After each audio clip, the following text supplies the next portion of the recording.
Hello everyone, and welcome to lesson 21.1A. I've entitled this video, Landforms and Waterways of Central Africa.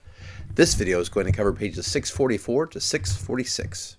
Well, let's start with questions 1 through 7. Label the following 7 countries in Central Africa. We have Cameroon pictured right here with the arrow pointing to here. So this is Cameroon.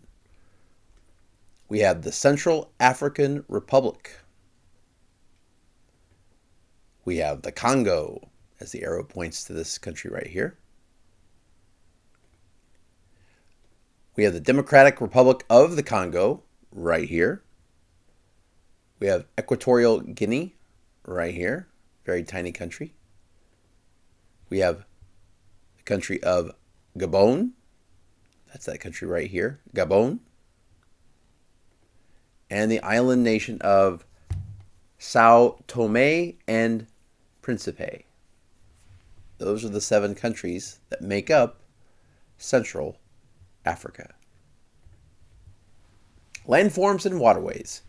Central Africa is located in Earth's equatorial zone, that is, the area along and near the equator. The region consists of 7 countries. The largest of these is the Democratic Republic of the Congo, known as the DRC. It dwarfs its neighbors, which are the Central African Republic, the Republic of the Congo, Cameroon, Gabon, Equatorial Guinea, and the island country of Sao Tome and Principe. And you can see that the DRC is the much bigger country of all of them. Question number 8. What is the equatorial zone? That is the area, as this map shows you, that is the area along and near the equator, the equatorial zone. And you can see it runs through Central Africa. Question 9.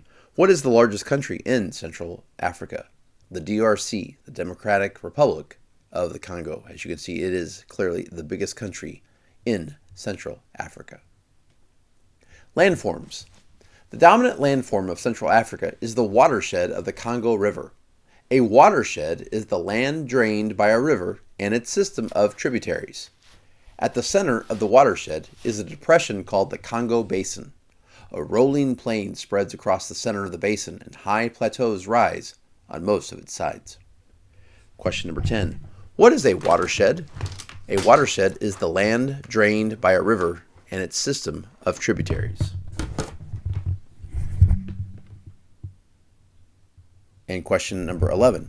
What river causes the largest watershed in Central Africa? That is the Congo River.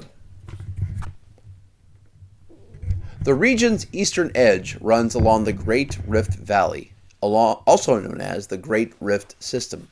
Here, rugged mountain ranges soar above a broad, deep valley that holds several long, narrow lakes. Margarita Peak, which rises from a range called the Ruwenzori, reaches the lofty heights of 16,763 feet.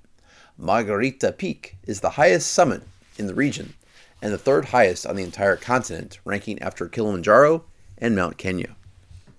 Question number 12. What is the highest summit in Central Africa and the 3rd highest summit in Africa? It is the Margarita Peak. Along the Atlantic coast of Central Africa stretches a narrow lowland. Off the coast lie several important islands. 2 of these islands form the country of Sao Tome and Principe. 2 other islands, called Bioko and Pagalu, belong to Equatorial Guinea. This country also includes several smaller islands, as well as the territory on the mainland known as Mbini. Question number 14. What country do the island... Question 13. What is the name of the island country in Central Africa? Sao Tome and Principe. Question number 14. Which country do the islands of Bioko and Pagalu belong to? Equatorial Guinea. Waterways. 6 of the 7 countries in Central Africa have coast on the Atlantic Ocean. The Central African Republic is the region's only landlocked country. The Congo River and its tributaries account for most of Central Africa's inland waterways. The source of the Congo lies in East Africa between Lake Tanganyika and Lake Malawi, also called Lake Nyasa. From there, the river flows about 2,900 miles to its mouth on the Atlantic Ocean. Among African rivers, only the Nile is longer than the Congo. When measured by water flow, the Congo tops every river in the world except for South America's Amazon. Question number 15. What ocean do 6 of the 7 Central African countries have a coast? The Atlantic Ocean. Question 16. What is the only landlocked country in Central Africa? The only landlocked country, and remember, landlocked means they don't have access to a major body of water, is the Central African Republic.